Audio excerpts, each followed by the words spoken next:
The sound came first, soft, rhythmic. A whisper of movement in a house that had long since gone still. The kind of sound that makes your body go tense before your mind understands why. The son had been passing by the master bedroom, carrying his father's forgotten jacket.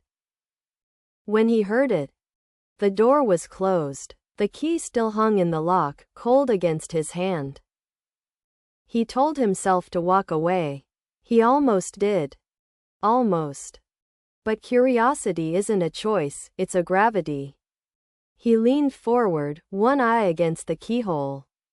What he saw on the other side broke something he hadn't realized was still whole. The woman, his stepmother, stood near the window, her back bare, her hair undone. The silk of her nightgown sliding from her shoulder. Her hand rested on another man's chest. The son couldn't see the man's face clearly, only his outline against the lamplight. The movement of his hand tracing her spine. The way she leaned into him as if she'd done it 1,000 times before. And then she spoke. Not his father's name. A name the son didn't know. The man kissed her once, slow, deliberate, before she whispered, "He'll be home soon." The son backed away from the door, his pulse roaring in his ears. The jacket slipped from his hand. He left it on the floor. Downstairs, the clock struck midnight. Each chime sounded like a confession. He sat in the dark for hours, listening to the soft creaks of the house, the closing of the bedroom door, footsteps on the stairs, water running in the sink. When she finally came down, she looked untouched, composed, the picture of domestic grace. She poured herself a glass of wine, then noticed him sitting in the corner. "You're awake," she said, her voice calm, careful. "I heard something," he replied. "What kind of something?" He studied her face. Not a flicker of guilt. Not a single crack. "Nothing," he said finally. "Must have been the wind." She smiled faintly. "This house does that. It keeps secrets." She walked past him, close enough for him to smell her perfume, faint jasmine and smoke. It lingered long after she was gone. He didn't tell his father. Not the next day, not the next week. Instead, he watched. The little gestures began to reveal themselves, the glances that lasted too long. The phone calls she took in another room. The way her laughter always faded when his father entered. The son began to see patterns in everything, the rhythm of her lies, the timing of her guilt. He told himself it wasn't revenge he wanted. It was understanding. But the two often share a pulse. One night, he followed her. She left after dinner, saying she needed to clear her head. He waited 5 minutes, then took his father's car and kept the headlights off until she was far enough ahead.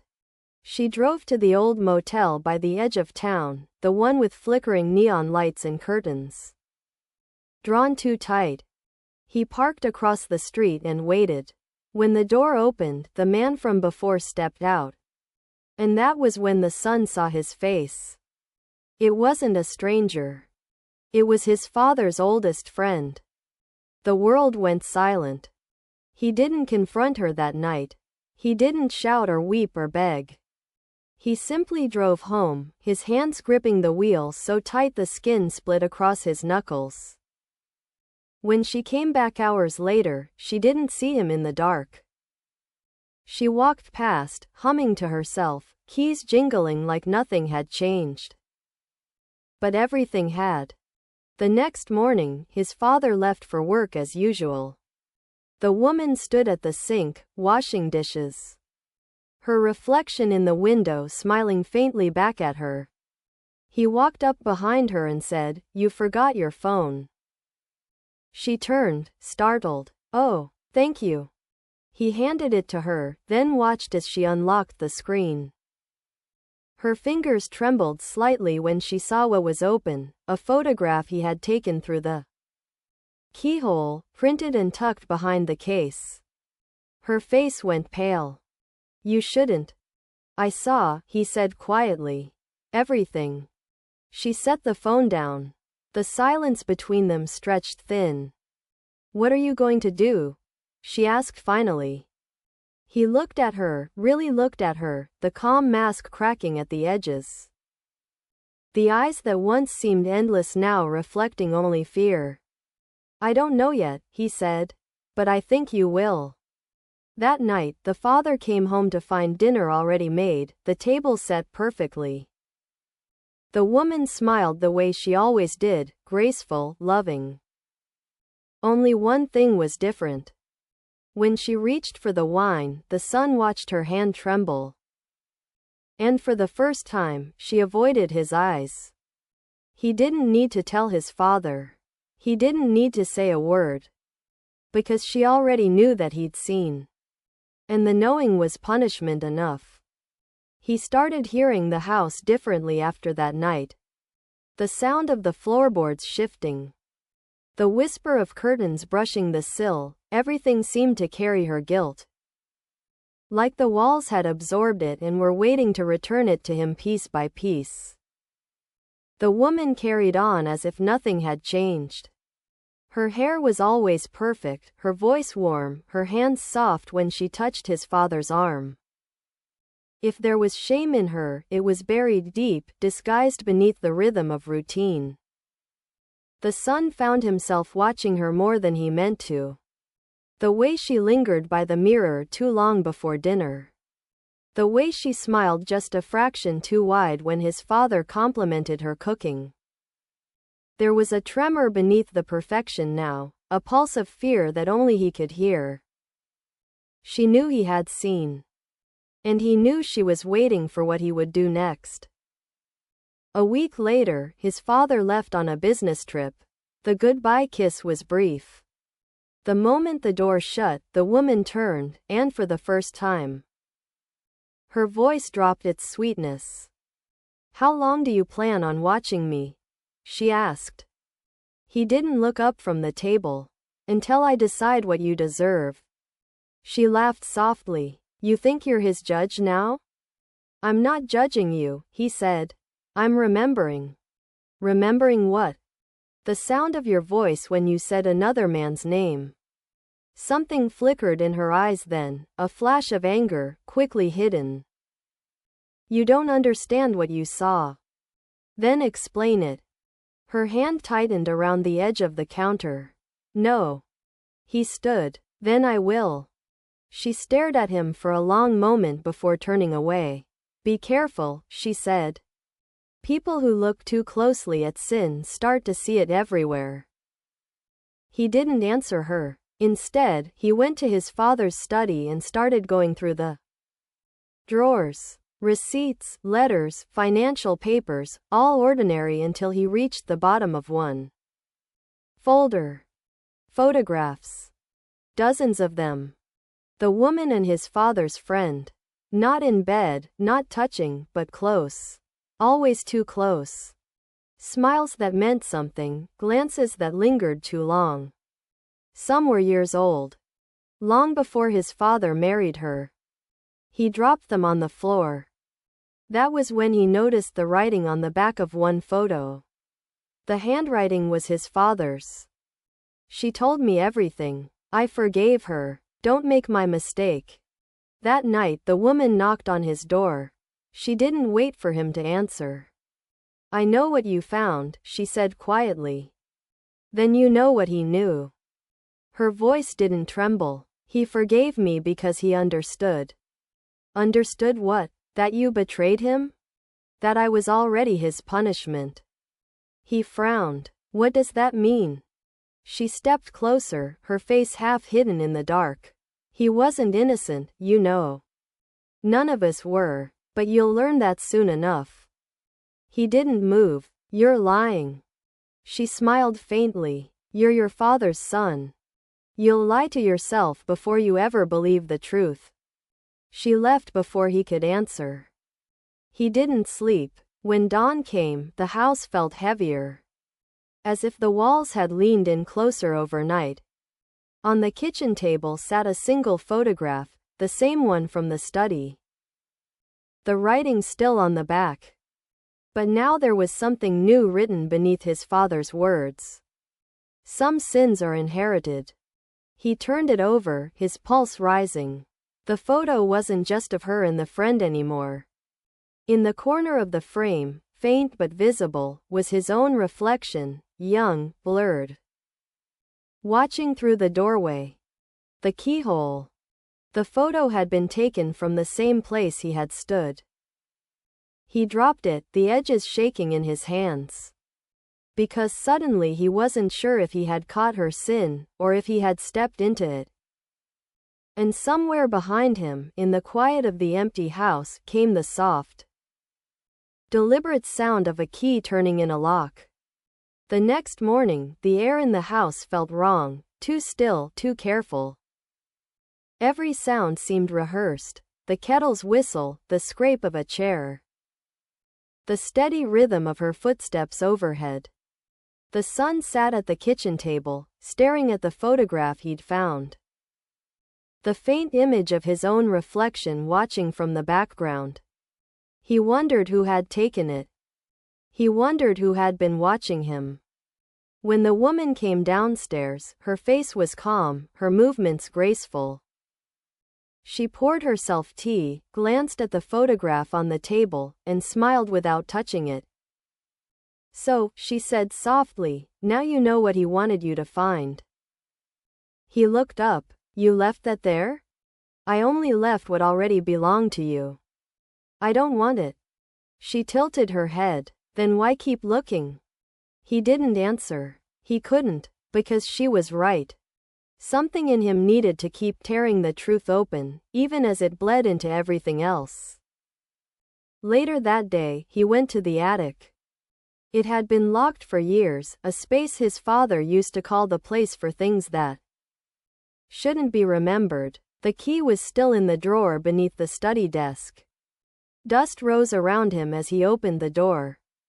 The smell of old wood and salt hit his lungs, the scent of something that had once been sealed too long. Boxes lined the walls. He opened the nearest one. Letters. Dozens of them, all in his father's handwriting. Each began the same way, "To the woman I wronged." He read one. "I thought I could bury what I did with her. I thought marrying you would make the memory clean. But you are her mirror, not her mercy." Another read. "He's starting to ask questions. If he finds out, it won't just be me you'll lose." The letters went on like that, confessions half finished, guilt disguised as love. But none of them said what he had done. At the bottom of the box was a single envelope addressed not to the woman, but to the son. His hands shook as he opened it. "If you ever find this, it means she told you enough to hate me. That's fair. But know this, she was never the beginning of the sin. She was the echo of it. I only passed it down." The letter ended without a signature. He read it again and again until the words blurred. Until he couldn't tell if they belonged to his father or to himself. When he came downstairs, the woman was waiting in the living room. The curtains were open, light pouring in behind her, turning her into a shadow. "You went to the attic," she said. He nodded. "Then you understand." He shook his head. "No, I don't understand any of it." "You will." "Why didn't you tell me the truth?" "Because you were too young to carry it," she said. "And too much like him not to." He stared at her. "You mean the affair?" She smiled faintly. "No, the violence." The air went cold. "What violence?" Her voice dropped. "He didn't just betray your mother.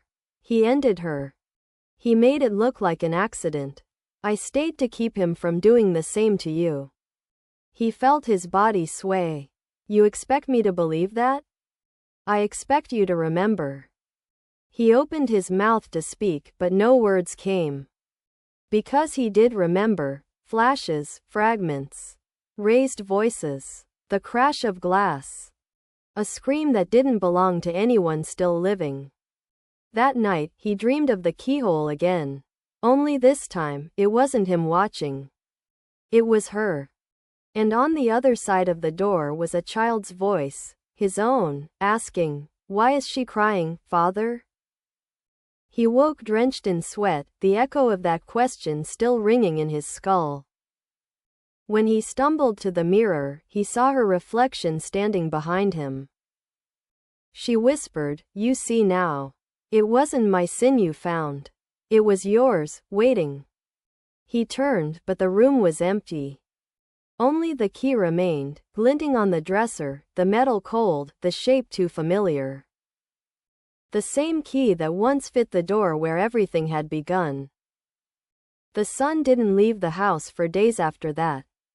The woman moved through the rooms like a ghost who had decided haunting wasn't cruelty but duty. Every morning she brewed tea, set 2 cups on the table, and asked if he'd slept. Every morning he said nothing. He couldn't stop thinking about what she'd said, about his father, his mother. The memory that now pulsed beneath everything. He tried to tell himself she was lying, twisting the past to protect herself. But the flashbacks came in shards, the sound of glass shattering, the slam of a door. His mother's hand reaching out and then disappearing. He couldn't remember what came after, only the silence. On the 3rd night, he went to the study again. The lamp on the desk flickered when he turned it on, a weak, shivering light that made the room look older. The drawer where his father kept the revolver was still locked. But the key had been left inside the top shelf, taped behind an old book. He knew because his father had once told him, a man should always know where his control ends. Inside the drawer, the revolver gleamed dully under the light. Beside it, another envelope. The handwriting was the woman's this time. If you're reading this, you've started to see the cracks. Your father wasn't the monster I painted him to be, but he wasn't innocent either. He did what men like him do, he covered what he couldn't face. But I stayed because I saw what you could become. I stayed to make sure you didn't. He read it twice. Then again. You think I betrayed him. But you've never asked what he did to me. He dropped the letter. It landed beside the revolver. He found her in the kitchen, standing by the window. The same place where she'd once smiled like nothing had happened. The wind pushed against the glass, rattling it gently. "When were you going to tell me?" he asked. She didn't turn. "When you stopped needing him." "I don't need him." She looked over her shoulder. "Then why do you still keep his things?" He felt the heat rise in his chest. "You lied to me." "I told you half of it," she said. "The rest was yours to find." "I saw what you did." Her lips twitched. "And what did you see?" He hesitated. Because now, he wasn't sure anymore. The keyhole, the photograph, the memory. None of them felt solid. "You used him," he said finally. "You used both of us." She walked closer, her voice calm. "You think the truth is clean, but it's not. It's blood and dust and fear. And when you finally touch it, it stains everything." "I'm not him," he said quietly. Her eyes softened. "No, but you will be if you keep looking for someone to punish." He left her standing there and went outside. The night was sharp, cold enough to make his breath visible.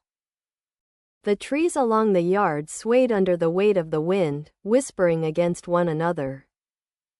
He lit a cigarette, even though he didn't smoke. The taste was bitter. When he looked back through the window, she was still at the table. Her hand rested on the same spot his father's had always been. He realized then how easily people become the things they hate. Later, when the clock struck midnight, he heard footsteps again, light, careful. Moving past his door. He followed them, down the hall, past the study, to the room that had been locked since his mother's death. The door was open. Inside, the air smelled faintly of dust and perfume. The woman stood by the bed, holding something small, a photograph. She didn't look at him when she spoke. He kept this, she said. Every day, he came here. Every night, he begged her to forgive him. She turned the photograph toward him. His mother, smiling. He didn't kill her, she whispered. He covered it. She fell. He tried to save her. And when he couldn't, he burned the truth so neither of us would ever know which one of us pushed first. He took the photo. So it was an accident? She shook her head. It was love. The son stood there, the photograph trembling in his hand. The woman's shadow beside him on the wall.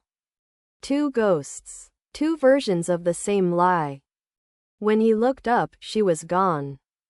Only her voice remained, quiet, fading. Now you've seen everything. Tell me, what will you do with it? He didn't know. But he knew that whatever came next, it wouldn't belong to either of them anymore. The house became unbearable after that night. Every room seemed to hold two versions of the same memory. One where she was the victim and one where she was the cause. The sun moved through it like a trespasser, touching walls that still hummed with what had been said. He couldn't tell which truth belonged to him anymore. His father's letters said one thing. The woman's voice said another. The photograph said both. And the keyhole, the one that had started it all, was now empty. The lock had been removed, the door replaced. She had done that. Almost as if she wanted to erase the place where he'd first learned how to look. The days blurred. The father's study became his refuge. He sat behind the desk, fingers tracing the grooves his father had carved into the wood years ago. It felt like a conversation, unfinished but ongoing. He found himself reading the letters again, searching for something that hadn't been there before. One line stood out this time, one he'd missed the first time he read it. If she tells you the truth, it means she's forgiven herself. Forgiven herself for what?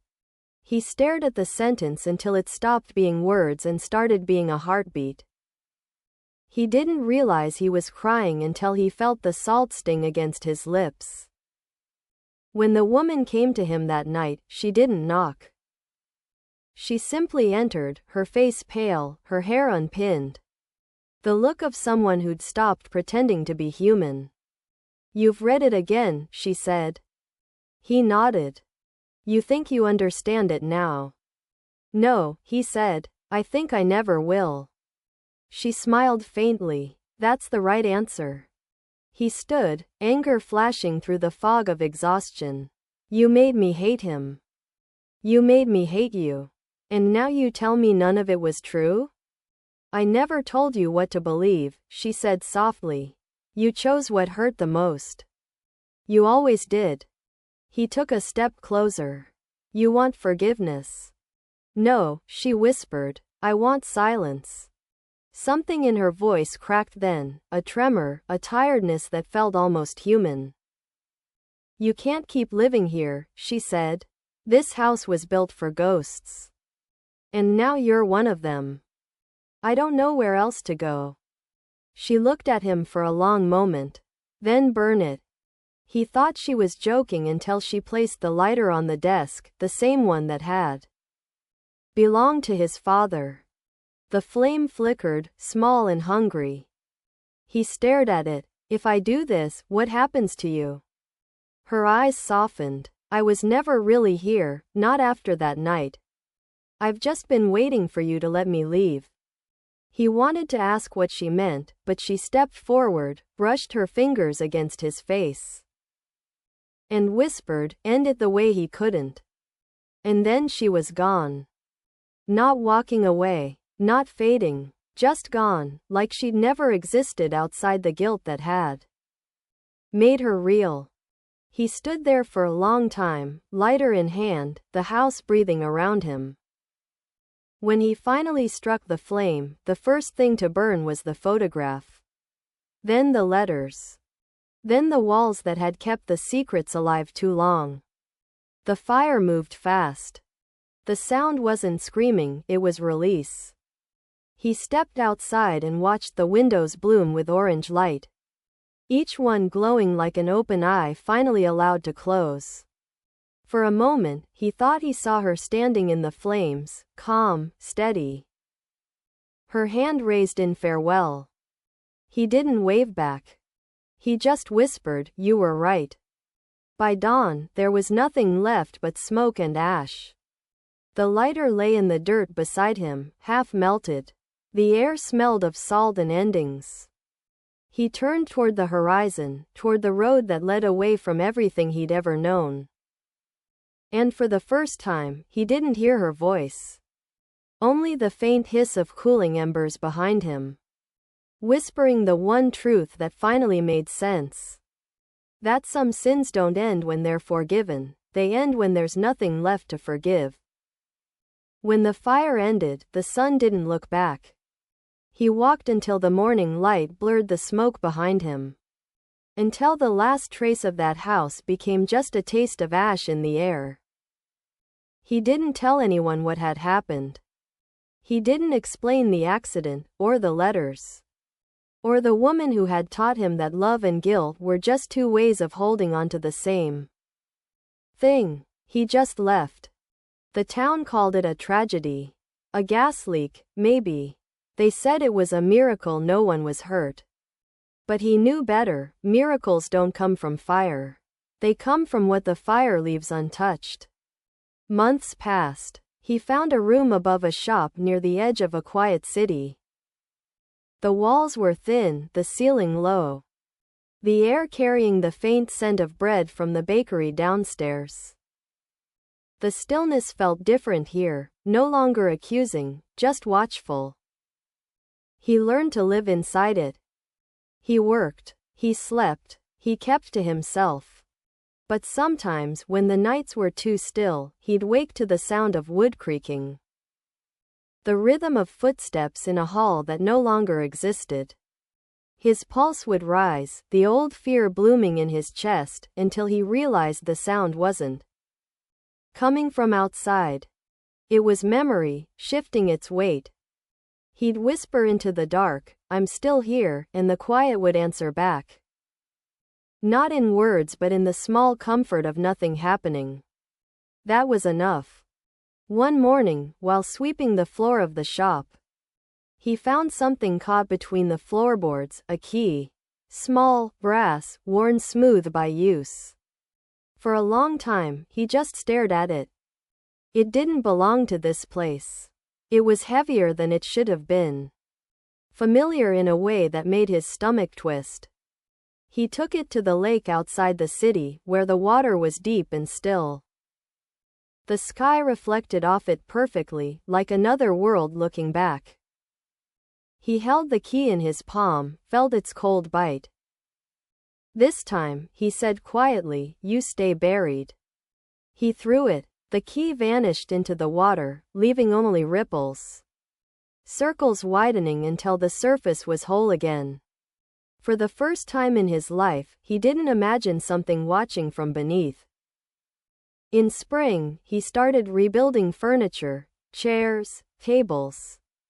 Anything that gave shape to what hands could still make. He found peace in the rhythm of sanding wood. In the slow return of creation where destruction had once lived. Sometimes, he caught himself tracing patterns in the dust, half-remembered gestures from another lifetime. A hand reaching across a table, a shadow leaning toward forgiveness. He would stop, breathe, and wipe them away before they could turn into faces. One evening, while closing the shop, he caught his reflection in the glass. For a heartbeat, he saw her standing beside him, the woman, calm and unblinking. Her expression neither kind nor cruel. But when he turned, no one was there. And for once, that didn't hurt. He whispered, "You can rest now," to the empty air, and the silence that followed was warm. Almost human. That night the wind moved softly through the window, carrying the faintest scent of jasmine and smoke. It didn't linger, it just passed through, like something finally allowed to leave. He lay awake for a while, listening. The walls didn't creak. The floor didn't whisper. The ghosts, it seemed, had finally run out of things to say. When he closed his eyes, he dreamed of a door with no keyhole. No lock, just light spilling through the cracks. And on the other side, the sound of his own heartbeat, steady and free. No longer echoing anyone else's. He smiled in his sleep. Because after everything, the watching, the burning, the haunting, he had finally learned what silence really meant. It wasn't absence. It was peace.